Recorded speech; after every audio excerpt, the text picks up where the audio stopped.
What's up, beautiful people? Welcome back to the Made to Excel Fitness Podcast, the fitness podcast for you, by you. I'm your host, as always, Mark Torres, and in today's episode number 34, it is the powerlifting episode. What is it? The history of powerlifting. Should you be doing it? Plus, I'm going to tell you all about the existential crisis that I had this past weekend. Going to get a little bit deep with you guys, and as always, the weekly follow-up, and we're going to be watching Brooks Koepka do a leg press. Let's talk about it all.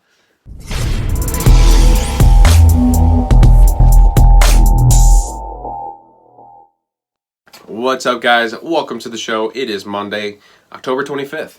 Welcome to the Made to Excel Fitness Podcast. Usually I start off these episodes pretty light. I talk about how much the Chargers suck. I talked about the scary movies that I've seen, do a spooky season update, things of that nature. And I do have a spooky season update, but depending on how long this episode goes, I might do it at the end, or I might save it for next week. Obviously, next week's episode will be going into November, but the sentiment still remains. So we'll see how this goes. But I want to start off today's episode by getting kind of deep and getting kind of serious. So I had a bit of an existential crisis over this past weekend. I watched a documentary called Siempre Luis. And Siempre Luis is a documentary about the father of Lin-Manuel Miranda, who you would know as the creator of Hamilton and In the Heights, and the writer-composer of most, if not all, the songs on Moana. So, amongst other things. So if you don't know who Lin-Manuel Miranda is at this point, you live under a decent-sized rock. But the documentary itself is about his father, Luis Miranda, who is somebody who's heavily involved in politics, not ever a politician himself, but has been involved in many political campaigns and have helped people get elected.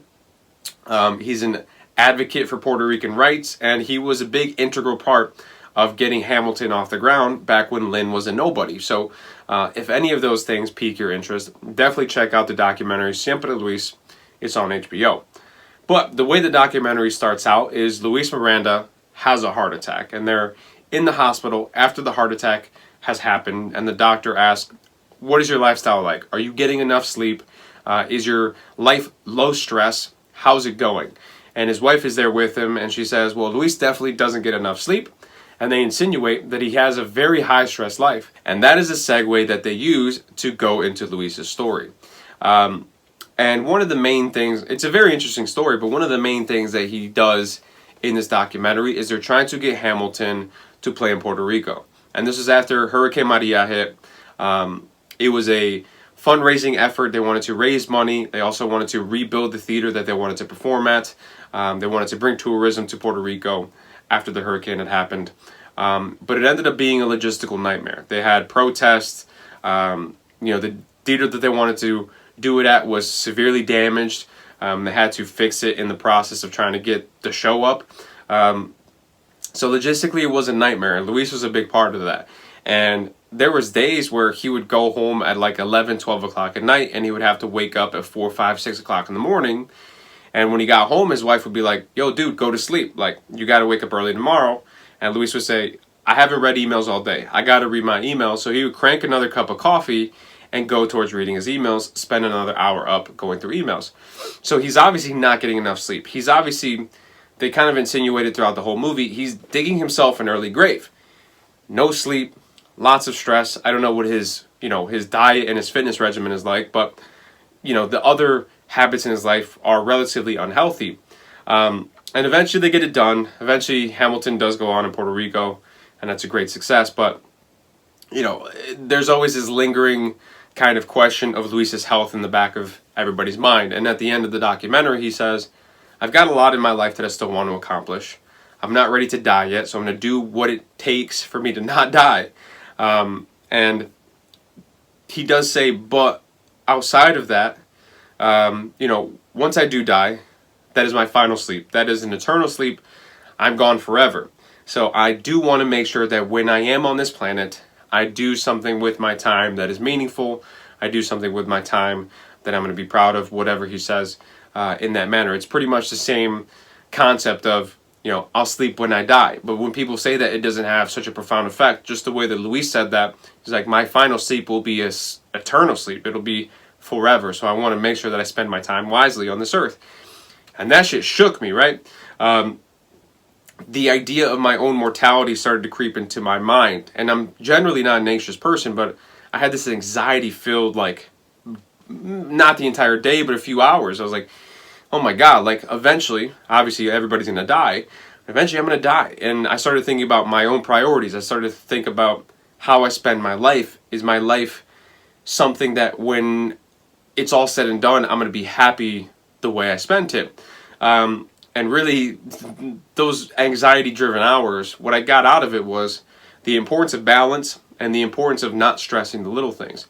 In terms of your life, there's going to be things that you want to prioritize. There's going to be things that you want to spend time doing. For me, that's spending time with my family. That's spending time with my girlfriend. Those are kind of the two most important things to me. For you, it might be something different. You might not be super close with your family. You might be single. It could be a hobby that you absolutely love, that you want to prioritize, you want to spend time doing. It could be a pet. It could be anything. Whatever's up there for you in the pantheon of things that you deem to be important and that you want to prioritize in your life. It could be anything. But at the end of the day, what I do want to accomplish with this podcast, and the reason why I'm telling this story on this podcast, is I want to make the argument that fitness belongs in that pantheon of things that should be important to you. And it might not seem that way now, but fitness is, at the end of the day, the closest thing to the fountain of youth. Fitness is something that's hopefully going to allow you to have a longer, healthier life. As you get older, hopefully the amount of strength that you lose gets decreased through fitness. You can move better as you get older. You'll have less aches and pains. You'll be able to move things in your house without thinking too much about it because you're strong. All these things. Fitness is not just about the way you look. Fitness is not all about aesthetics. Fitness is about the quality of your life. So it's the closest thing to the fountain of youth that we'll ever find. So there is a reason to put that in the pantheon of things that you find to be important and that you should spend time doing. But at the end of the day, I understand the importance of balance.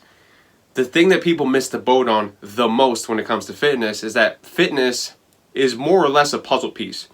So you've got the fabric of your life laid out. There's a bunch of different puzzle pieces that are intertwined that make up your job, your school, your family, your friends, all that stuff. Consider them all puzzle pieces. Fitness is a puzzle piece that has to fit into your puzzle in order for it to work, in order for it to be successful, in order for it to be something that's going to stick.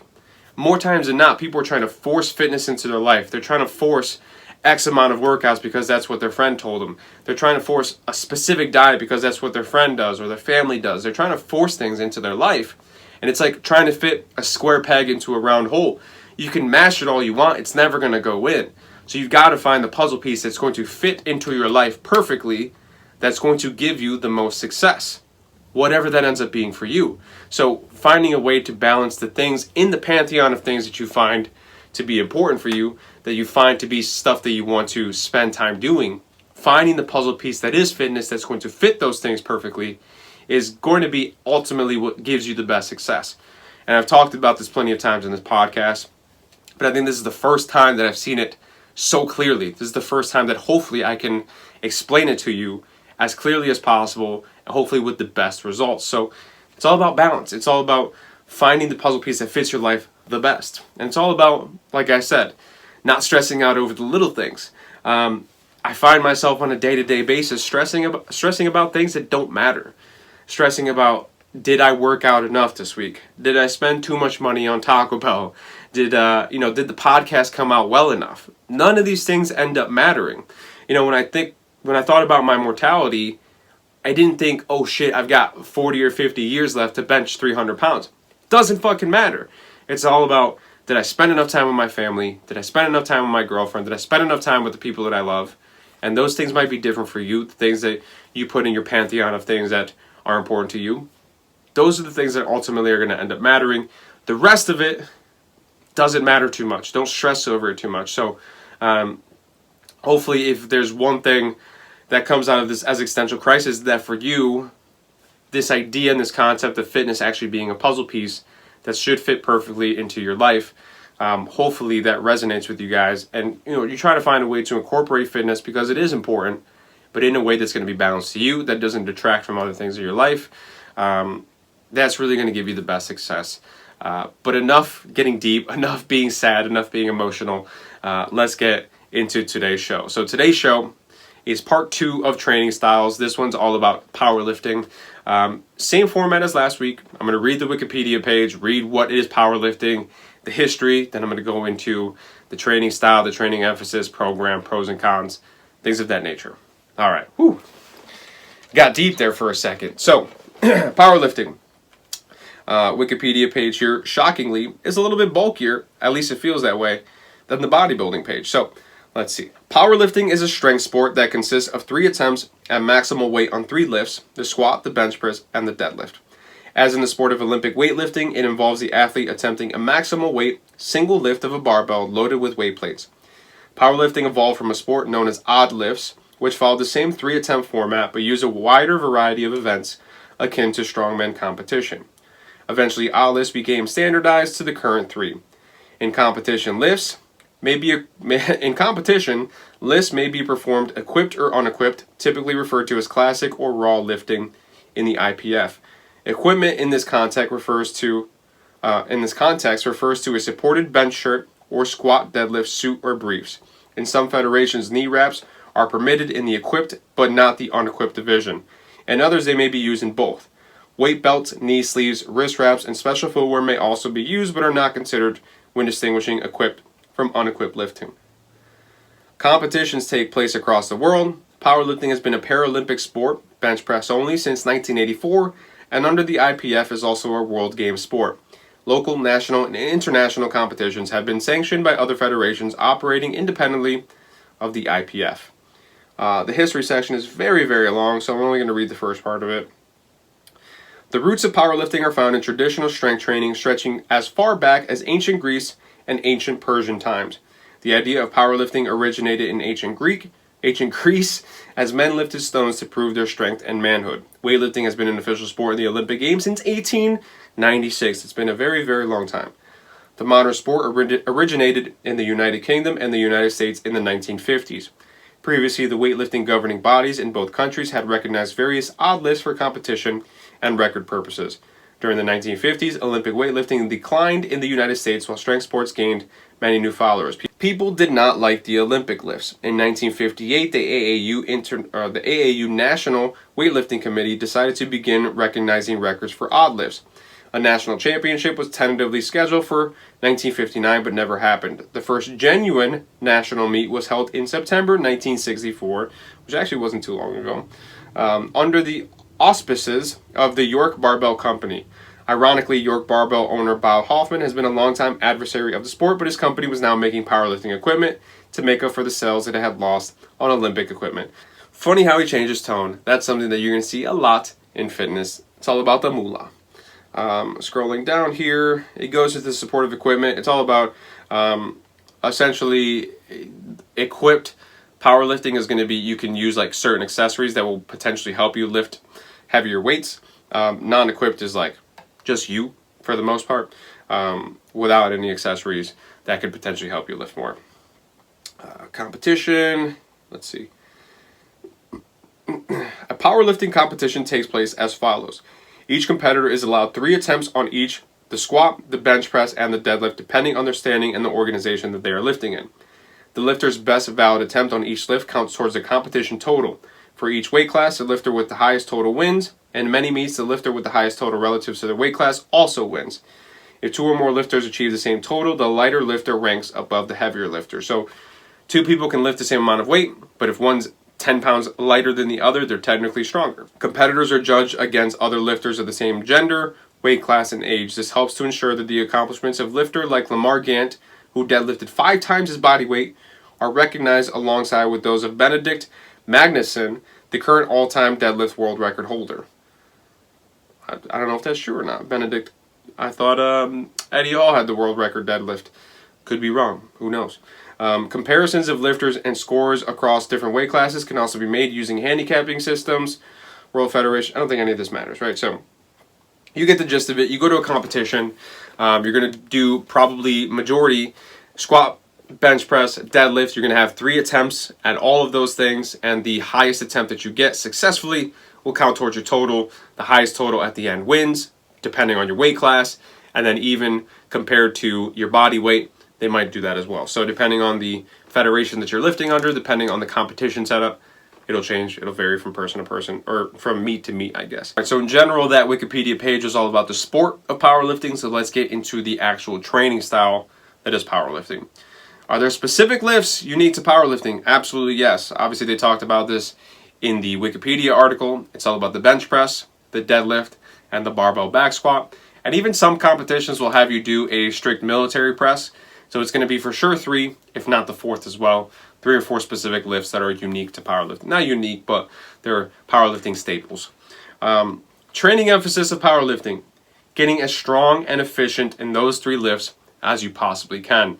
So imagine, this is the training style, but imagine as if you were going to compete in the sport of powerlifting. It's all about lifting the heaviest you can in those 3 particular lifts. So it's all about trying to get the heaviest weight that you can in those things, because that would make you the most successful in competition. So it's all about getting strong. It's all about getting as strong as possible in those 3 lifts specifically.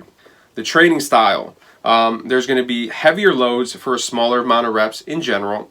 And if you're doing accessory work, that will either be more bodybuilding style accessory work, or it could even be speed work, because it's going to help you lift heavier weights even faster. So more so than bodybuilding and powerlifting are essentially complete opposites. So in terms of bodybuilding, you're going to be using lighter weight for higher reps, and in powerlifting, it's going to be more of the opposite. It's going to be higher weight.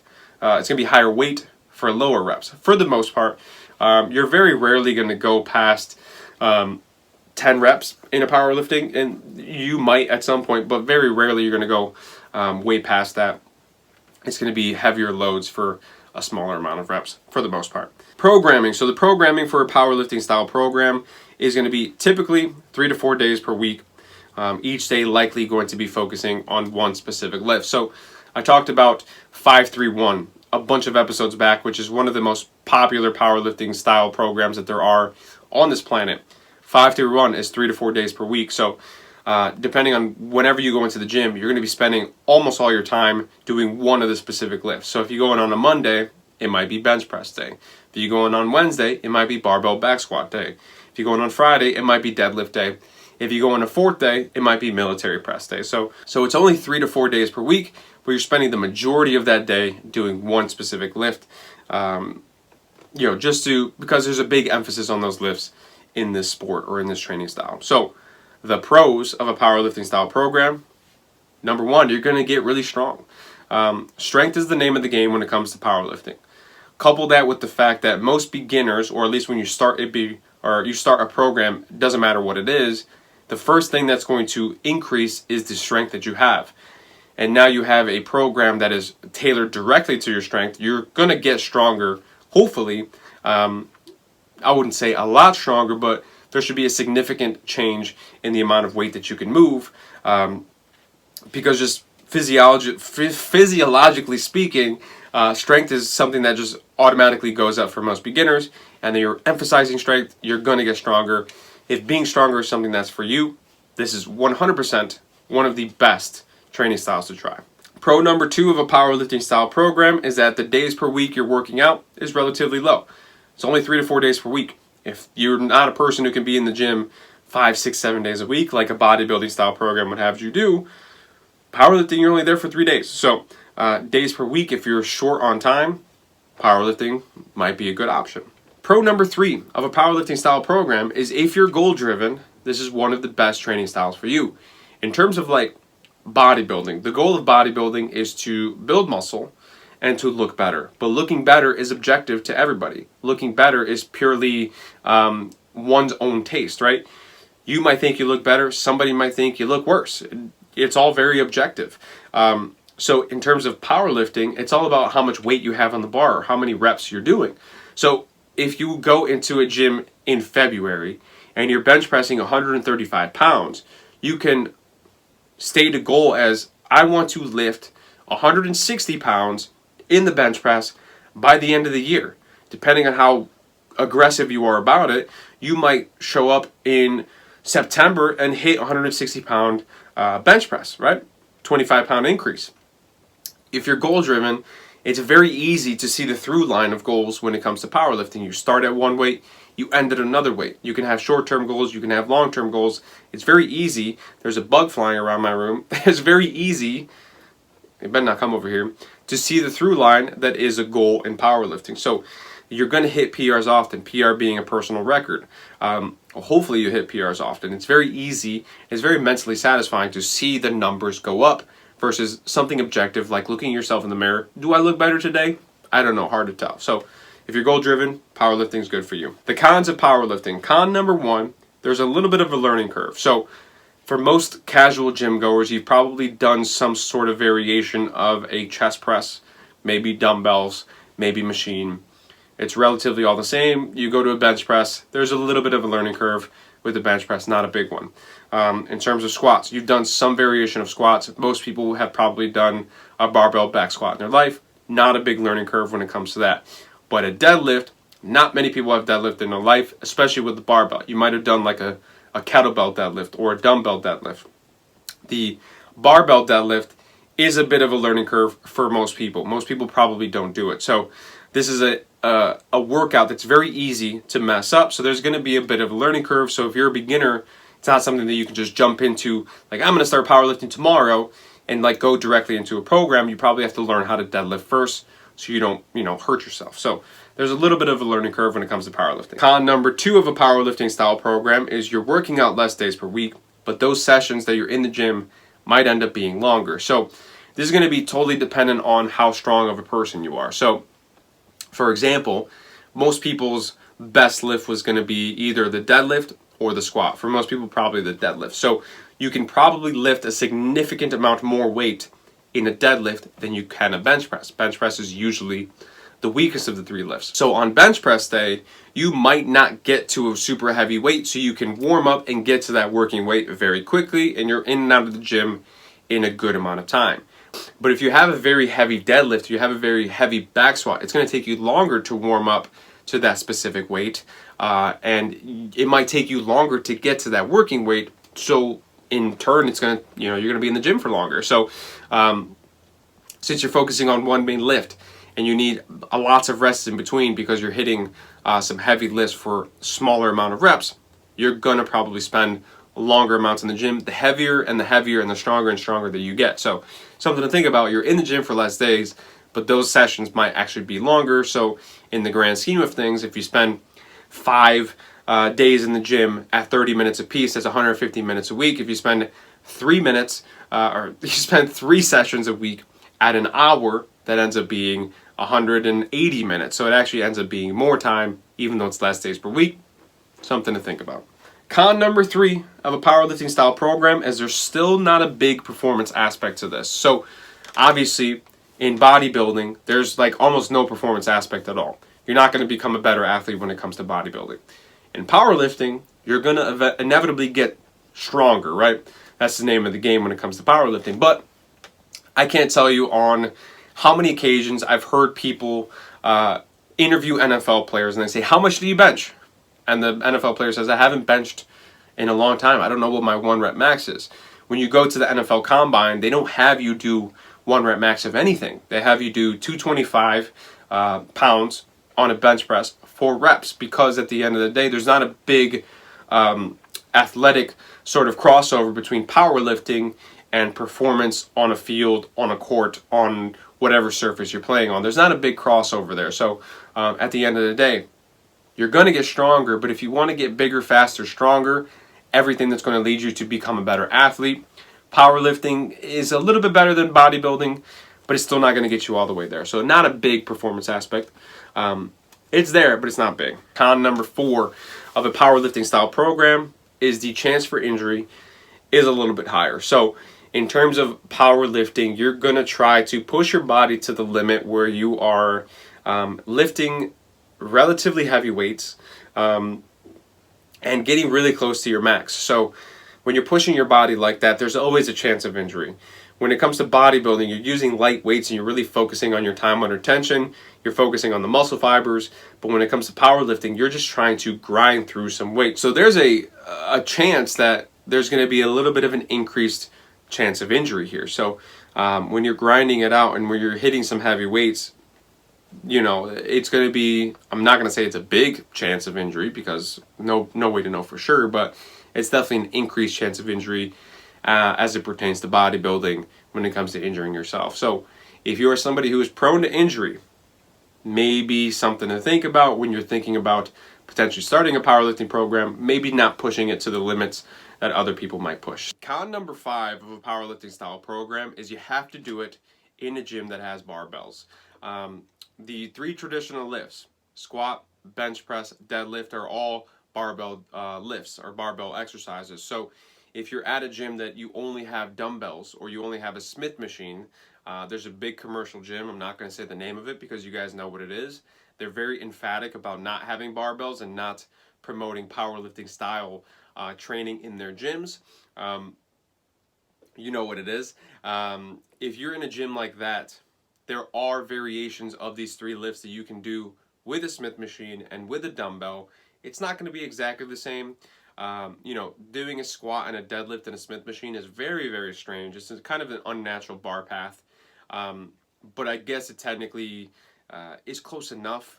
It's definitely not ideal, but you can kind of get away with it. If you're obviously not going to get to a point, unless you fall deeply in love with powerlifting, where you're actually going to perform in a meet. You're actually going to go compete in a meet. So I guess you don't necessarily have to have the barbell. It's not completely necessary, but it's definitely the best way to go. So depending on the equipment that your gym has will dictate how closely you can replicate a powerlifting style program. If you have to substitute with Smith machines, you can. If you have to substitute with dumbbells, you can. But you really do need some form of equipment. If you're working out at home and you don't have heavy enough dumbbells, it's going to be really hard to replicate a powerlifting style program. So there are specific equipment needs at the very minimum that you should have in order to do a close enough powerlifting style program. So con number 5 is you need some specific pieces of equipment. At the end of the day, to wrap this up, I'm very biased when it comes to bodybuilding, or not bodybuilding, powerlifting. I talked about this many times on this podcast, my pseudo powerlifting days. There was points in time where, I don't know, a good couple years, 2 years maybe, where I was doing a powerlifting style program. And from college to my first couple years, or from high school to my first couple years in college, I was doing more of a general style fitness program, more of a bodybuilding style fitness program. I was doing it. It was fine. It was okay, but I didn't particularly enjoy it. I was only doing it out of the feeling of necessity, right? I was doing it because I didn't want to gain weight. I was doing it because I wanted to get girls in college. All that stupid shit. But I didn't enjoy it. There was no, substantial meaning in my life as it pertains to fitness back then. It wasn't until I got into powerlifting that I started to go to the gym, not out of necessity, but because I wanted to go to the gym, because I enjoy going to the gym. And that's really where I started to take the left turn, or a positive turn. So I think there was something really satisfying about having a plan first and foremost, because my bodybuilding style program is probably some shitty program I got off of bodybuilding.com. It maybe had some sort of progression built in, but I wasn't paying attention. At that point I hadn't dedicated my life to fitness. I hadn't dedicated my career to doing personal training. But I think in a powerlifting style program, there's a pretty clear progression that you want to make. And I think there was something super mentally satisfying about hitting new PRs every week, lifting heavier and heavier weights. The first time I got under a barbell and I back squat a good chunk of change in terms of weight, I don't think I got full depth. It would have been a no-go as it comes to actual powerlifting competition. They would have given me a no rep for that, but it was something that I found to be enjoyable, and it led me to being in the gym because I wanted to be in the gym and not because I felt like I needed to be in the gym. So I'm completely biased, but that's the wonderful thing about this podcast is I'm going to try to hopefully expose you to different training styles that you might enjoy. Powerlifting worked for me. I've been doing a lot of my workouts at home, so I don't have the equipment to do powerlifting, but once I go back to working out full time in a gym, then I do plan on going back to more of a powerlifting style approach because I really enjoy doing that. it's going to be different for you. You might enjoy it. It might be something else out there in the future episodes that you find to be better for you. But that about wraps it up. Show's going long as I thought. So 2 more things. One, the weekly follow-up from last week. So last week's episode was all about bodybuilding. Training style number 1. 2 things from that episode. 1, I realized that this mic does not have to be this close to my mouth, right? It's hopefully the audio comes out better this time. Last time I had it like pressed up to my mouth. It sounded terrible. So I apologize for the audio quality for last week's episode. Number 2, I talked about bodybuilding obviously last week. And the one thing to think about is like when I talk about these different training styles, I talk about like the quintessential, like if we're going to be true blue, super like hardcore when it comes to staying within the confines of a bodybuilding training style. But at the end of the day, if you can take concepts from these different things and implement them into your training, you don't have to do like the quintessential bodybuilding style program. You can take different aspects of these things and kind of make your own sort of training style. I talked about the sport a lot. I'm going to talk about the sports a lot as it pertains to these training styles because that's kind of the origin of these things, but you don't have to go to that extent. You don't have to do that much. Once again, this is a fitness puzzle piece that needs to fit into your life perfectly in order for it to work. So take the different things out of this that apply to you that you think you like and try to form that puzzle piece that's going to fit. That's the most important thing. Last but not least, I wanted to show you guys this video of Brooks Koepka being a golfer, one of the top golfers in the world. I don't know what his ranking is anymore. He was pretty high up there at one point. He's probably still in the top 10, but he's one of the original big guys, right? Tiger was jacked for a long time, and then Brooks came onto the scene, and he was pretty jacked for a long time. And now we've got Bryson DeChambeau, who's the jacked guy on the scene. But this was a video that was, I don't know if this came directly from Brooks because I think I followed Brooks on Instagram. I didn't see this on his page. I saw this on Golf Digest. There's this video of him performing a leg press, and it's, 620 pounds, something like that. First and foremost, this is the narrowest leg press I've ever seen in my life. I don't know, who designed this so that your legs can only be, 1 foot apart. It's very strange. In terms of, people are talking shit in the comments about he's doing a half rep. It is what it is for him.